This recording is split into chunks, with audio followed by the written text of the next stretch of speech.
Hello hi good morning, how are you my friends. कैसे हैं आप लोग। आज का जो हमारा वीडियो है उसमें सीएस एग्जीक्यूटिव वालों के लिए और सीए में इंटरमीडिएट वालों के लिए यहाँ पर जो है प्लेस ऑफ सप्लाई हम लोग डिस्कस करेंगे। Place of supply in case of service, तो ये हम ऑलरेडी कर चुके हैं लास्ट वीडियो में। जो रजिस्टर्ड स्टूडेंट्स हैं उनको ये वीडियो मिला था, place of supply of goods, और आज हम place of supply of service करेंगे। तो पहले मेरा वीडियो नहीं आने वाला था, और यूँ समझ लीजिए कि वीडियो आ ही नहीं रहा है, क्योंकि ये जो आज मैं सेशन बना रहा हूँ ये वीडियो ऑफ कर कर ही मैं बना रहा हूँ, एक तरह से आप समझ लीजिए। वो तो चलो मैंने कहा चलो स्टूडेंट्स रेफ़र कर लेंगे, जैसा भी बैठा हूँ कोई बात नहीं, थोड़ा वीडियो आ जाए तो मैंने उसको ऑफ़ की जगह ऑन कर दिया है। बट जनरली इस पोजीशन में मैं ऑफ़ करके बनाता हूँ, तो ऑडियो आता है वीडियो नहीं आता। बट मैंने कहा चलो ठीक है, वीडियो का वीडियो आ जाए तो कुछ एडिट एडवांटेज ही हो, पूरा वाला भी बना नहीं सकते कुछ कारणवश, तो इसलिए मैंने कहा चलो ठीक है ऑन कर देते हैं ऑफ की जगह, जो आएगा सो आ जाएगा। प्लेस ऑफ सप्लाई का रेलेवेंस क्या है वो आपको पता होना चाहिए कि यदि एक इंसान सर्विस प्रोवाइड करता है किसी दूसरे इंसान को, तो सर्विस किस जगह प्रोवाइड करी वो जानना बहुत ज़रूरी है। अगर तो दोनों सेम स्टेट में हैं, सेम यूनियन टेरिटरी में हैं, तो वो इंटर स्टेट सप्लाई मानी जाएगी, और उस पे जो है CGST और SGST लगेगा। अगर ये बंदा जो सप्लाई कर रहा है वो एक स्टेट में है और दूसरा बंदा किसी दूसरी स्टेट दूसरी यूनियन टेरिटरी में है, या यूँ समझ लो कि उसका प्लेस ऑफ सप्लाई जो है दूसरी स्टेट या दूसरी यूनियन टेरिटरी में है, तो जहाँ से सप्लाई करी और जो प्लेस ऑफ सप्लाई है अलग अलग स्टेट में अगर हैं, तो वो एक इंटर स्टेट सप्लाई मानी जाएगी और वहाँ पर IGST लगेगा। तो इसीलिए हम जो है प्लेस ऑफ सप्लाई देखते हैं। अब यहाँ पर जो है हम सर्विसेज के केस में बात करेंगे और आपका जो चैप्टर है उसे कंप्लीट करेंगे। आप यहाँ देख सकते हैं, यहाँ लिस्ट दे रखी है, एक पेज और ये दूसरा पेज, और कुछ नहीं है, और कुछ नहीं है, बस उसके बाद कुछ जनरल केसेस और हैं, और फिर आपका ये जो चैप्टर है प्लेस ऑफ सप्लाई का वो कंप्लीट हो जाएगा। पहले बात करते हैं जनरल प्रिंसिपल की, section 12 sub section 2। General principle बोले तो कि अगर कोई भी सिनेरियो नीचे वाला उसमें आपका केस फॉल नहीं कर रहा है, तो आप जनरल प्रिंसिपल के हिसाब से प्लेस ऑफ सप्लाई निकालेंगे। जनरल प्रिंसिपल एक इतना सरल प्रिंसिपल है जो कहता है कि भाई अगर आपको लोकेशन मालूम है सर्विस रेसिपिएंट की, अगर सर्विस रेसिपिएंट रजिस्टर्ड है, दोनों में से कुछ भी है, तो सर्विस रेसिपिएंट की जो लोकेशन होगी वही प्लेस ऑफ सप्लाई मानी जाएगी। और अगर वो रजिस्टर्ड नहीं है सर्विस रेसिपिएंट, कोई बात नहीं, उसकी लोकेशन भी जो है वो भी रिकॉर्ड से नहीं पता लगाई जा सकती है। अब दोनों ही सिनेरियो में जब सर्विस रेसिपिएंट का अता पता ही नहीं है, उसकी जगह वेरीफाई नहीं हो सकती है, तो फिर आप जो है लोकेशन ऑफ सप्लायर मान लेंगे कि भैया यही प्लेस ऑफ सप्लाई है। और ये एक जनरल प्रिंसिपल है। नीचे जो केसेस हैं उसमें हम स्पेसिफिक चीज़ें पढ़ेंगे कि इस केस में तो प्लेस ऑफ सप्लाई यही होगी। और ये कौन से प्रिंसिपल हैं, आओ देखते हैं। क्या बोल रहे हो सर? चलिए फिर शुरू करें। हाँ जी, शुरू कर चुके हैं। तो पहला केस आ रहा है आपका इमूवेबल प्रॉपर्टी का। इमूवेबल प्रॉपर्टी में आपका लॉजिंग की सर्विस भी आती है, रहने की अकोमोडेशन सर्विसेज भी आती है, और उनसे जुड़ी हुई सर्विसेज भी आती है। तो इन केसेस में जहाँ इमूवेबल प्रॉपर्टी लोकेटेड होगी, उस जगह पर जो सर्विस आपने प्रोवाइड करी इमूवेबल प्रॉपर्टी के रिगार्डिंग, तो उस लोकेशन पर जहाँ इमूवेबल प्रॉपर्टी है वही प्लेस ऑफ सप्लाई मानी जाएगी। अगर इमूवेबल प्रॉपर्टी एक से ज़्यादा जगह पर लोकेटेड है, आपने कॉन्ट्रैक्ट लिया कि भाई ठीक है आपकी जितनी प्रॉपर्टीज़ हैं वहाँ पर हम सर्विस प्रोवाइड करेंगे, और बिल जो है हम एक रेज करेंगे कि भाई इतनी प्रॉपर्टी का बिल है, टोटल 1 लाख रुपए का है, पर आपकी प्रॉपर्टी जो है वो दिल्ली में है, मुंबई में है, चेन्नई में है, अलग अलग जगह पर है, तो जो बिल है उसका आप जो है वैल्यू को प्रपोर्शनेटली सब में बांट देंगे, जो भी कॉन्ट्रैक्ट आपने किया होगा उसके हिसाब से, जो भी रूल्स हैं उसके हिसाब से। GST के रूल्स भी हैं, बट रूल्स जो है जनरली कोर्स में होते नहीं है, हमें एक्ट पढ़ना होता है। अगला है ब्यूटी पार्लर की सर्विस, फिटनेस की सर्विस, रेस्टोरेंट की service, catering service, plastic cosmetic surgery, यानी कुछ ना कुछ प्रोसीजर बॉडी पे परफॉर्म किया जा रहा है, तो उस केस में जहाँ पर परफॉर्म किया जा रहा है वो आपकी जो है प्लेस ऑफ सप्लाई मानी जाएगी। मतलब कॉमन सेंस लगाकर याद करना है। सर्विस का केस पढ़ रहे हैं, गुड्स का हम पिछली क्लास में पढ़ चुके हैं, तो आप जो है उसे आप देख सकते हैं यहाँ पर। अगर आपने बैच लिया है तो ई बुक मिल जाएगी, पूरा डिस्कशन मिल जाएगा, स्टडी मटेरियल भी पूरा मिल जाएगा, उसके सारे क्वेश्चन इलस्ट्रेशन भी मिल जाएंगे जो सीए वाले स्टूडेंट्स हैं। और सीएमए वालों का भी काफ़ी क्वेश्चंस और जो बचे हुए चैप्टर्स हैं वो भी मटेरियल से मिल जाएंगे। अब यहाँ पर जो है आप यहाँ देख सकते हैं कि बहुत जनरल चीज़ें लिखी हैं। इमोल प्रॉपर्टी के केस में इमोल प्रॉपर्टी जहाँ है, ब्यूटी पार्लर के केस में जो भी प्लास्टिक सर्जरी कर रहे हैं, रेस्टोरेंट कैटरिंग है, तो वहाँ पर आप जाते हैं, उस जगह पे सर्विस लेते हैं, तो उसकी जो परफॉर्मेंस की सर्विस है, जो परफॉर्मेंस जहाँ पर किया जा रहा है वहाँ पर जो है आपका प्लेस ऑफ सप्लाई माना जाएगा। आप ट्रेनिंग करते हैं, training and performance appraisal, training समझते हैं किसी भी चीज़ की, तो वहाँ पर अगर रेसिपिएंट रजिस्टर्ड है, इसको ठीक कर लेना, रिसेंट नहीं है, रेसिपिएंट है, लग जा, तो रेसिपिएंट की लोकेशन होगी। रेसिपिएंट रजिस्टर्ड नहीं है तो लोकेशन ऑफ परफॉर्मेंस होगी। कौन सी सर्विस? ट्रेनिंग की। अब भिन्न भिन्न प्रकार की ट्रेनिंग्स होती है। Admission to cultural artistic events, event समझते हैं आप? मैं ढूंढने को जमाने से, क्या गाना? हाँ, सिंगिंग की सर्विस होती है। स्टार वगैरह जो हैं, सिंगर्स हैं, वो गाते हैं गाना। आईपीएल भी होता है, कल्चरल इवेंट्स भी होते हैं, मूवी भी देखने आप जाते हैं वैसे, तो उन जगहों पे जो भी आपका इवेंट जहाँ पर हो रहा है, जिस पार्क में, पार्क बोलते हैं, स्टेडियम होता है, पार्क बोलते हैं उसको, जहाँ भी हो रहा है उस जगह पे जो है आपकी प्लेस ऑफ सप्लाई होती है। तो ऊपर वाले इवेंट्स हो गए। अब उन इवेंट्स को जो ऑर्गेनाइज कर रहा है उसकी बात करी जा रही है। फेयर एग्जीबिशन लगाना भी और साथ में ऊपर वाले इवेंट्स को ऑर्गेनाइज करना भी, और उससे जुड़ी हुई एंसेलरी सर्विसेज भी, जिसमें कि स्पॉन्सरशिप सर्विस भी आती है। जैसे आईपीएल में आप देखते हो स्पॉन्सर्ड बाय, तो इवेंट हो रहा है आईपीएल, वो मैच है, पर उससे जुड़ी हुई सर्विस में स्पॉन्सरशिप सर्विस भी आ गई है। तो ये जो सर्विसेज हैं उससे जुड़ी हुई, इसमें अगर सर्विस रेसिपिएंट रजिस्टर्ड है तो उसकी लोकेशन जो है वो प्लेस ऑफ सप्लाई होती है रेसिपिएंट जो रिसीव कर रहा है, और वो अनरजिस्टर्ड है तो लोकेशन ऑफ इवेंट होती है। ठीक है ना? और मान लेते हैं कि इवेंट इंडिया के बाहर हो रहा है, आईपीएल मैच कई बार दुबई में, यूएई में हो गया, और स्पॉन्सरशिप सर्विस प्रोवाइड करी गई है, तो लोकेशन ऑफ सच पर्सन जिसको मिल रही है सर्विस, अगर वो रजिस्टर्ड है तो, वो अनरजिस्टर्ड है तो, मान लेते हैं मैंने जीएसटी में रजिस्ट्रेशन लिया नहीं, बट आईपीएल में मैंने पैसे दे दिए और मैंने कहा कि भाई मेरी तो आप एडवर्टीजमेंट करो, मैं स्पॉन्सर कर रहा हूँ आईपीएल को, एक टीम को स्पॉन्सर कर रहा हूँ मैं एक दिन के लिए, क्या होगा सर? और वो दुबई में हो रहा है, तो दुबई में नहीं हो रहा है, इंडिया में हो रहा है, तो लोकेशन ऑफ इवेंट, और दुबई में हो रहा है तो लोकेशन ऑफ रेसिपिएंट। तो अनरजिस्टर्ड है तो सबसे पहले तो हम इवेंट पे जाएंगे, बट अब इवेंट ही बाहर हो रहा है तो बाहर तो नहीं बोल सकते, फिर तो रेसिपिएंट की लोकेशन ही मान लेंगे। If the event is to be held in more than one state और union territory, place of supply shall be determined for respective value assign to each state और union territory on proportionate basis. क्योंकि IPL में अगर मैंने एक team को sponsor करा, Chennai super king को 14 मैचेस के लिए, तो उसके 7 मैच होंगे चेन्नई में, 7 मैच होंगे अलग अलग जगह, एक मुंबई, दिल्ली, अलग अलग जगह।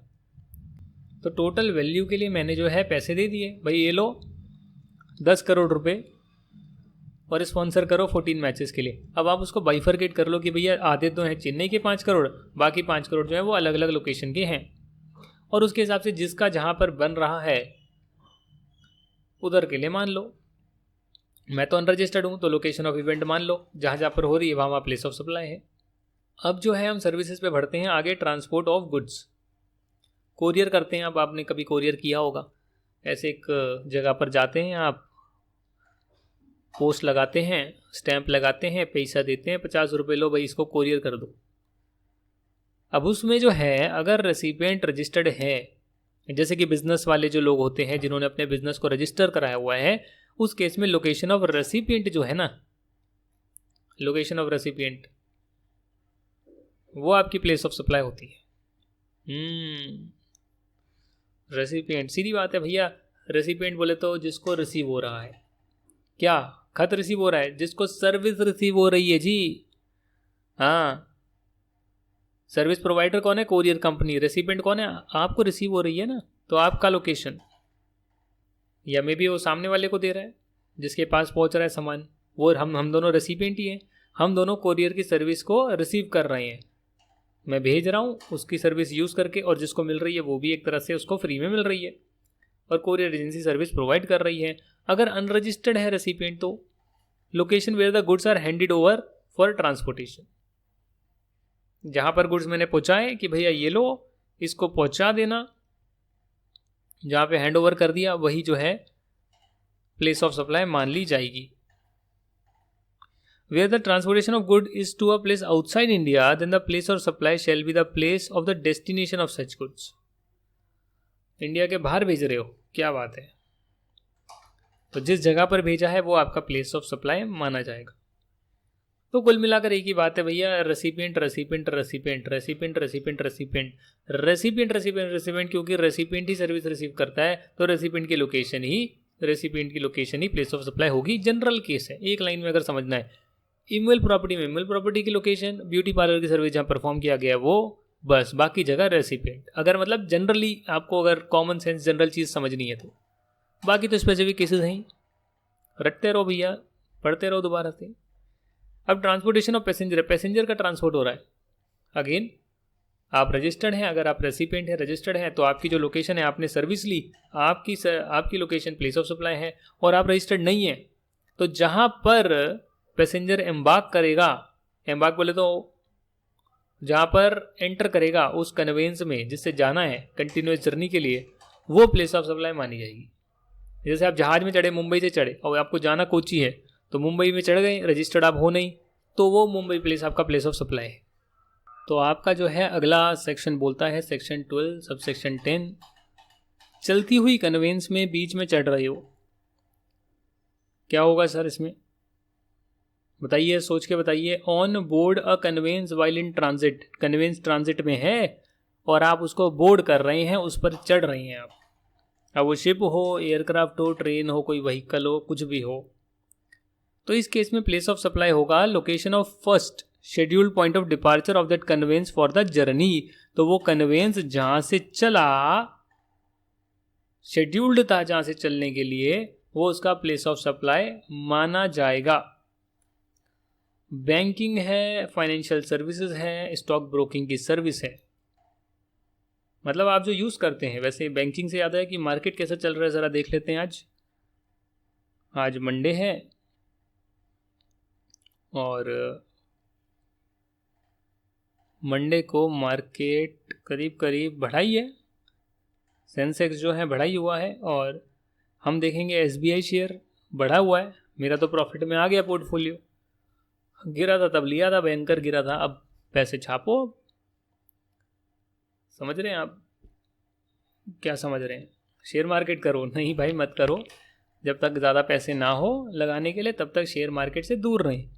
क्या हो जाएगा कि अगर आप 5,000 रुपये को आप सोचोगे 10,000 बन जाएं, ये सोच कर आप लगा दो शेयर मार्केट में, तो 90% केसेस में अगर कोविड जैसी सिचुएशन ना हो, जैसे कि अभी आप देख रहे हैं कि सभी गिरा हुआ था और बहुत ज़्यादा चांसेस थे, हाई प्रोबेबिलिटी कि सभी बढ़ेगा ही, तो ऐसी सिचुएशन ना हो, ये रिसेशन वाली जो करीब 10-12 साल में एक बार आती है, अदरवाइज जो है 90% केसेस में शेयर के डूबने के चांसेस ज़्यादा रहते हैं, बिकॉज आपने एक शेयर में डाल दी, वो ही बढ़ जाएगा, रिस्की है। और अगर मान लो 5 का 10 हो गया, डबल हो गया थोड़े टाइम पीरियड में, और फिर आपका लालच बढ़ता है, वो आप 10,000 रुपये कहीं लगाते हैं, उसके डूबने के चांसेस होंगे। तो अगर बाई लक से एक बार बढ़ भी गया तो नेक्स्ट टाइम बढ़ेगा, इट्स नॉट अ गारंटी, और बहुत हाई प्रोबेबिलिटी है कि गिरेगा ही गिरेगा, क्योंकि 10 में से 2 ही बढ़ते हैं, 10 में से 2 ही बढ़ते हैं, 8 गिरते हैं, ठीक है ना। तो इससे दूर रहें। हाँ, जब आपके पास लाखों रुपए हों सेविंग, तो फिर कुछ हज़ार उसके जो इंटरेस्ट है उसे लगाते रहें। कुछ ऐसी प्लानिंग करें कि जो आपको जाने का गम ना हो, लॉन्ग टर्म में लगाएं। अभी फ़िलहाल म्यूचुअल फंड में आप इन्वेस्ट कर सकते हैं। अब ये जो है बैंकिंग वाली जो सर्विस है, उसमें लोकेशन ऑफ रेसिपिएंट होगा, अगर एड्रेस एग्जिस्ट करता है रिकॉर्ड्स पे, रिकॉर्ड्स ऑफ द सप्लायर, बोले तो सप्लायर जो सर्विस दे रहा है अगर उसके पास है रिकॉर्ड तो होता ही है बैंक वगैरह केस में। अदरवाइज लोकेशन ऑफ सप्लायर होगी अगर कोई भी रेसिपिएंट का रिकॉर्ड नहीं है। सिमिलरली इंश्योरेंस सर्विस में अगर रेसिपिएंट रजिस्टर्ड है तो रेसिपिएंट की लोकेशन होगी। आप इंश्योरेंस लेते हैं, आप जो कंपनी ले रही है वो रेसिपिएंट है, इंश्योरेंस जो प्रोवाइड कर रहा है वो प्रोवाइडर है। बजाज और बोलो LIC तो है ही, ICICI, HDFC, बैंक नहीं, इनकी इंश्योरेंस वाले भी काम होते हैं। तो वो अगर आपको प्रोवाइड करते हैं इंश्योरेंस, आप रजिस्टर्ड हैं तो रेसिपिएंट की location he place of supply मानी जाएगी। और अगर रेसिपिएंट रजिस्टर्ड नहीं है तो भी location of recipient of services as on the records of the supplier. तो जो लोकेशन सप्लायर के रिकॉर्ड में है, कुछ ना कुछ तो डॉक्यूमेंट लिया होगा ना इंश्योरेंस पॉलिसी लेने के टाइम, तो उसके रिकॉर्ड्स में जो है वही मान लिया जाएगा कि आपकी प्लेस ऑफ सप्लाई है। टेलीकम्युनिकेशन सर्विसेज जो होती है, डेटा ट्रांसफ़र, आप केबल टीवी की सर्विस लेते हैं, ब्रॉडकास्टिंग की सर्विस होती है, तो उसमें आपका अगर फिक्स्ड टेलीकॉम लाइन डली हुई है घर पे, तो प्लेस ऑफ फिक्सिंग इंस्टॉलेशन जहाँ पर लगाया है वो आपका प्लेस ऑफ सप्लाई है। तो एयरटेल का अगर लगा हुआ है आपका इंटरनेट ब्रॉडबैंड, साथ में फ़ोन है, फिक्स लाइन लगी है, फिक्स लाइन जो होगा जहाँ पर फिक्स किया है वो आपका प्लेस ऑफ सप्लाई होगा। बट अगर आप मोबाइल डेटा यूज़ करते हैं तो उस केस में जो आपका बिलिंग एड्रेस आएगा पोस्टपेड के केस में, पोस्टपेड की बात कर रहा हूँ, पोस्टपेड के केस में, तो वो आपका प्लेस ऑफ सप्लाई माना जाएगा। प्रोवाइडर कौन है? एयरटेल, वोडाफोन, जियो। रेसिपिएंट कौन है? आप लोग। अगर आप प्रीपेड बुक करेंगे थ्रू एजेंट तो एजेंट का address, place of payment, sale of voucher coupon. अब बात तो वही हो गई, आप ऑनलाइन करते हैं, free charge, MobiKwik, Vodafone, Paytm, उसमें से कर लेते हैं आप लोग पेमेंट, तो उसमें क्या हो गया, आप प्रीपेड कर रहे हैं अगर, तो उस एड्रेस जो एजेंट का है, जिस एजेंट से बुक कर रहे हैं, वो आपका जो है प्लेस ऑफ सप्लाई माना जाएगा। In other cases address of recipient as per records, if the address is not available then place of supply. तो बाकी कुछ बच गया इन सर्विसेज में, टेलीकम्युनिकेशन सर्विसेज में, जैसा फेसबुक ने जियो ले लिया है, और भी प्लेयर्स ले रहे हैं, एयरटेल वोडाफोन में स्टेक लेने की बात हो रही है। तो क्या होगा सर बाकी केसेस में? रिकॉर्ड्स में एड्रेस है तो रेसिपिएंट का एड्रेस, नहीं है तो सर्विस प्रोवाइडर का, place of supplier of service, खत्म।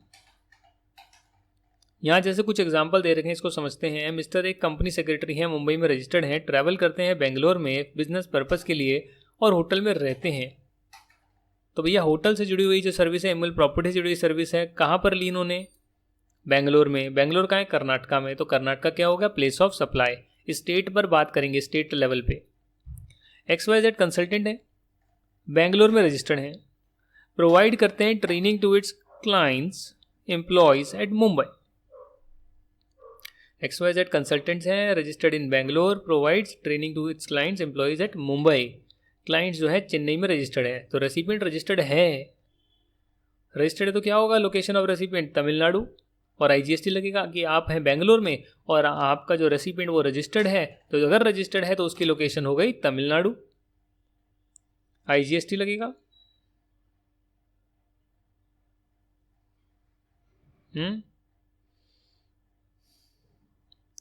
इन the above example if the client was unregistered, unregistered होता तो क्या होता? तो भी आप बेंगलोर में हैं, देखेंगे अगर आप बेंगलोर में हैं, जी हाँ आप तो रजिस्टर्ड बेंगलोर में हैं, और ट्रेनिंग आप किसको दे रहे हैं? मुंबई में दे रहे हैं। अब वो रजिस्टर्ड नहीं है तो क्या होगा? प्लेस ऑफ सप्लाई मुंबई माना जाएगा। ट्रेनिंग परफॉर्मेंस अप्रेजल में जहाँ सर्विस प्रोवाइड करी जा रही है वो अनरजिस्टर्ड अगर है तो देखो यहाँ मैं आपको दिखाता हूँ, ये देखो ट्रेनिंग प्रोवाइड करी जा रही है, अनरजिस्टर्ड तो लोकेशन ऑफ परफॉर्मेंस होगा, और अगर रेसिपिएंट रजिस्टर्ड है तो उसकी लोकेशन होगी प्लेस ऑफ सप्लाई। एक दो बार पढ़ना पड़ेगा, हो जाएगा, बस यही देखना है इसमें। हाँ जी, और कुछ देखना नहीं है। Radha is a resident of Mumbai and travel to Bangalore for a vacation and book tickets for an event at a water park. तो वाटर पार्क कहाँ पर है? कहाँ है वाटर पार्क? बेंगलोर में है। कौन सा वाटर पार्क है मैं बता देता हूँ, क्योंकि मैं भी गया था यहाँ। ये है आपका वंडरला हॉलीडेज। कहाँ है? बेंगलोर में है। यहाँ जाकर आया था? जी हाँ जाकर आया था। कैसा था? बढ़िया था, अच्छा था। तो जहाँ पे वाटर पार्क है, जहाँ की टिकट आपने ली है, वो प्लेस ऑफ सप्लाई मानी जाएगी। मिस्टर एक्स जो है अहमदाबाद के हैं, solicits the services of an event management company based in New Delhi. Event management for his daughter's marriage. Event का होना है, उदयपुर में प्लान किया है. अगर बंदा रजिस्टर्ड है तो उसकी प्लेस, बंदा रजिस्टर्ड है नहीं है. यहाँ पर देखो एक्स अहमदाबाद का है, वो इवेंट मैनेजमेंट कंपनी दिल्ली में है, उसकी सर्विस ले रहा है. कंपनी दिल्ली में, अगर वो कंपनी रजिस्टर्ड है तो आपने अहमदाबाद से दिल्ली किया सर्विस प्रोवाइड, IGST लगेगा. और अगर वो अनरजिस्टर्ड भी है तो फिर उदयपुर जहाँ पे सर्विस प्रोवाइड करी जा रही है, तो उदयपुर हो गया जहाँ सर्विस प्रोवाइड करी जा रही है, तो भी IGST लगेगा क्योंकि सेम स्टेट तो है ही नहीं. और ये इवेंट वाला कहाँ पर मिलेगा आपको, दिखाएंगे आपको. इवेंट्स रजिस्टर्ड है तो उसकी लोकेशन, और रजिस्टर्ड नहीं है तो उसकी लोकेशन, इवेंट की लोकेशन. नागेंद्र कुमार है, वो रीलोकेट कर रहे हैं मुंबई से चेन्नई. पैकर्स मूवर्स को बुलाते हैं. हाँ, विवेक बिंद्रा जी ने अग्रवाल पैकर मूवर का वीडियो बनाया था, उनको प्रमोट भी किया था, बढ़िया वीडियो था. तो पैकर मूवर हैं, वो पैकिंग करते हैं, रीलोकेट करने में हेल्प करते हैं. तो ट्रांसपोर्टेशन की सर्विस हो गई है. इस केस में जो प्लेस ऑफ सप्लाई है वो बेंगलोर होगा. क्यों, सोचिए क्यों. बेंगलोर से रीलोकेट कर रही हैं, बेंगलोर ही क्यों होगा. देखो, ट्रांसपोर्टेशन के केस में जहाँ पर आप ट्रांसपोर्टेशन की सर्विस लेते हैं वो प्लेस ऑफ सप्लाई होता है. तो बेंगलोर में ही ली तो बेंगलोर प्लेस ऑफ सप्लाई हो गया, और बेंगलोर में ही आप थे तो इसलिए इंटर स्टेट हो गया. CGST SGST लगेगा. तरुण बुक्स और राउंड ट्रिप, अहमदाबाद से पुणे बेंगलोर, बेंगलोर से Pune Ahmedabad, with a stopover at Bangalore. अब यहाँ पर क्या होता है, यहाँ पर आपने जहाँ से स्टार्ट किया है, देखो यू टर्न का तो अलग बात है, पहले तो जाने की ट्रिप है उसकी टिकट है. बेंगलोर बेस्ड एयरलाइंस में जो है टिकट बुक करी है, तो इसका फर्स्ट लेग है प्लेस ऑफ सप्लाई, मतलब प्रोवाइड करने वाला बेंगलोर में है, और जो प्लेस है सप्लाई करने की वो आपकी अहमदाबाद में, क्योंकि टिकट जो है अहमदाबाद से पुणे की जाएगी, तो IGST लगेगा. और जो इसका सेकंड लेग है उसके लिए प्लेस ऑफ सप्लाई बेंगलोर होगा. क्यों, क्योंकि भैया जो दूसरी टिकट है, देखो एक टिकट राउंड ट्रिप बोलते, राउंड ट्रिप है, समझने की कोशिश करिए. आप बोल राउंड ट्रिप रहे हैं पर टिकट उसकी दो निकल कर आएगी, एक जाने की एक आने की. अगर एक ही टिकट होती कंटिन्यूस तब तो फिर बात नहीं होती. ये अलग टिकट है, अलग दिन की है, जाने की वापस आने की. तो जाने की तो अहमदाबाद से स्टार्ट हो रहा है, तो अहमदाबाद प्लेस ऑफ सप्लाई. वापस आने का तो है बेंगलोर से, तो इसलिए बेंगलोर प्लेस ऑफ सप्लाई है. और जिसकी आप टिकट बुक कर रहे हैं वो तो प्रोवाइड करने वाला बेंगलोर में ही है, तो सेकंड सिनेरियो में जो है CGST SGST लगेगा. ये थोड़ा ठीक कर लेना यार, SGST लगेगा. Nikhil from Kolkata gets a job at Mumbai and he gets a landline connection done at Mumbai. तो मुंबई में लैंडलाइन कनेक्शन फिक्स्ड है तो मुंबई का होगा, है ना. अगर उसने पोस्टपेड कनेक्शन लिया है तो बिलिंग एड्रेस अगर कोलकाता का डाला है तो कोलकाता होगा. जो ऊपर पड़ा है ditto same to same paste करना है, और कुछ नया नहीं है. अलग अलग सिनेरियो में अलग अलग एक केसेस बनाकर दिए हुए हैं सेक्शन में, ताकि कन्फ्यूजन ना हो. प्रिया एक अनरजिस्टर्ड पर्सन है, दिल्ली में है, has an account with the bank at new Delhi. Account number क्या है सर, अच्छा अकाउंट नंबर नहीं दे रखा. She is on a vacation in Nainital and visits a bank for getting a demand draft made. तो demand draft बनवाना है, but इसको कहाँ बनाना है, दिल्ली से नहीं बनाना जी, नैनीताल जाके बनवाना है. अच्छा, in this case since the address of the recipient will be available in the records of the supplier. जो बैंक है उसके रिकॉर्ड्स में इसका एड्रेस तो आ ही रहा होगा, और वो एड्रेस दिल्ली का होगा, तो दिल्ली जो है प्लेस ऑफ सप्लाई मानी जाएगी. In case she went to a branch at Nainital for availing currency exchange services which isn't link to her account.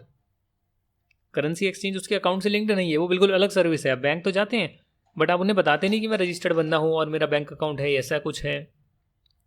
तो उसमें क्या होगा, एड्रेस ऑफ रेसिपिएंट अवेलेबल नहीं होगा रिकॉर्ड्स में, और इसीलिए प्लेस ऑफ सप्लाई उस केस में नैनीताल मानी जाएगी. तो ये अलग अलग सिनेरियो जो ऊपर बात करी सर्विसेज के केस में, उनके एग्जाम्पल्स भी नीचे हमने देखे. अब आखिरी इसका जो लेग है, आखिरी पार्ट है, वो देख लेते हैं. कुछ और सिनेरियोज बचे हैं. वेयर लोकेशन ऑफ सप्लायर और location of recipient is outside India. General scenario है where the situation does not fall in any of the cases spelled in section 13.3 13.2, जो नीचे स्पेसिफिक केसेस गिवन है. उसके अलावा जनरल केस है कि जो लोकेशन ऑफ रेसिपिएंट होगा वही आपका प्लेस ऑफ सप्लाई होगा. However place of supply shall be the location of supplier if the location of recipient is not available. वो तो एक्सेप्शन हो गया ना, रेसिपिएंट की लोकेशन ही नहीं पता, ना उसका एड्रेस, ना वो गुमनाम है, अंडरवर्ल्ड है. होती है अंडरवर्ल्ड को सर्विस नहीं देते, अरे भाई सब होती है. वो डार्क वेब भी तो चलता है, डार्क वेब में ट्रेडिंग भी तो होती है, तो उसमें क्या पता लगेगा उसमें किसको सर्विस दे, डिस्क्लोज ही नहीं होता, एड्रेस भी नहीं होता, उसमें जो है सप्लायर का हो जाएगा लोकेशन। बाकी किसमें रेसिपिएंट का होगा। सिंपल सा फंडा है, मतलब ऊपर से पढ़ते आ रहे हैं रेसिपिएंट रेसिपिएंट रेसिपिएंट रेसिपिएंट, वो सर्विस लेने वाला है उसकी लोकेशन प्लेस ऑफ सप्लाई मानी जाएगी। जनरल तो यही है। अब सेक्शन 13(3) क्या कहता है, where services is in relation of goods required to be made physically available to the supplier. Condition लगा दी कि गुड्स जो है वह फिजिकली जो है अवेलेबल करवाए जाएंगे सप्लायर को। मतलब क्या हो गया इसका, मतलब आप दे तो सर्विस रहे हैं, आप गुड्स नहीं दे रहे, बट जिन गुड्स के ऊपर सर्विस परफॉर्म करेंगे वो आप पहले फिजिकली सप्लायर को देंगे, तो सप्लायर उस पर काम करेगा, तो जब काम करेगा वो उसकी जो एक्चुअल परफॉर्मेंस जो उसने करी है उसकी लोकेशन को प्लेस ऑफ सप्लाई मानेंगे। Where the service is in relation to an individual and requires physical presence of such individual. बाल कटवाने गए नाई के पास, सलून गए, actual performance. Where the service is in relation to goods is provided from a remote location through electronic means, location where the goods are actually situated। होता है ना कि आप जो है गुड्स के केस में आप सर्विस तो दे रहे हैं बट आप ऑनलाइन सर्विसेज दे रहे हैं। ऑनलाइन भी दी जा सकती है, बहुत सारी चीज़ें होती है कि आपने कोई हार्डवेयर ठीक करना है, आपने कहा कि इसको भाई नेट से कनेक्ट कर दो, वैसे तो ठीक होगा नहीं, बट मैं बताता हूँ कि ऐसे ऐसे इसमें कर दो ठीक हो जाएगा, या मुझे वीडियो कैमरे से दिखा दो मैं चेक कर लेता हूँ। तो हो क्या रहा है कि गुड्स के रिलेशन में आप सर्विस ऑनलाइन दे रहे हैं, तो गुड्स की जो लोकेशन है वही आपकी प्लेस ऑफ सप्लाई मानी जाएगी। इमेल प्रॉपर्टी से जुड़ी हुई सर्विस अगर है तो लोकेशन ऑफ प्रॉपर्टी मानी जाएगी। इवेंट में एडमिशन वगैरह करना है, जाना है किसी इवेंट में, तो जो उसका लोकेशन है वो मानी जाएगी। जो ऊपर पड़े वही केस नीचे दे रखे हैं, बट 13 का केस क्या है, where the location of supplier और location of recipient is outside India, दोनों में से किसी का भी। Services covered under section 13(3), 13(4), 13(5) provided at multiple locations and one or more locations fall in taxable territory।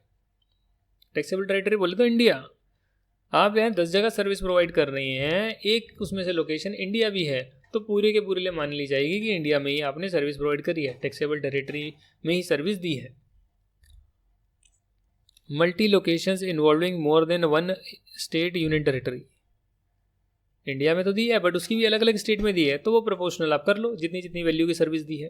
Banking intermediary services हैं, hiring of means of transport including याच, ये boat होती है बट एक्सक्लूडिंग एयरक्राफ्ट और वेसल। लोकेशन ऑफ सप्लायर मतलब banking service आप समझते हैं, बैंक से जो भी आप लेते हैं, एफडी करवाते हैं और कोई सर्विस लेते हैं, ड्राफ्ट बनवाते हैं, इंटरमीडिएट सर्विस हो गई, किसी इंटरमीडियरी की सर्विस ले रहे हैं, एजेंट्स वगैरह हो गए।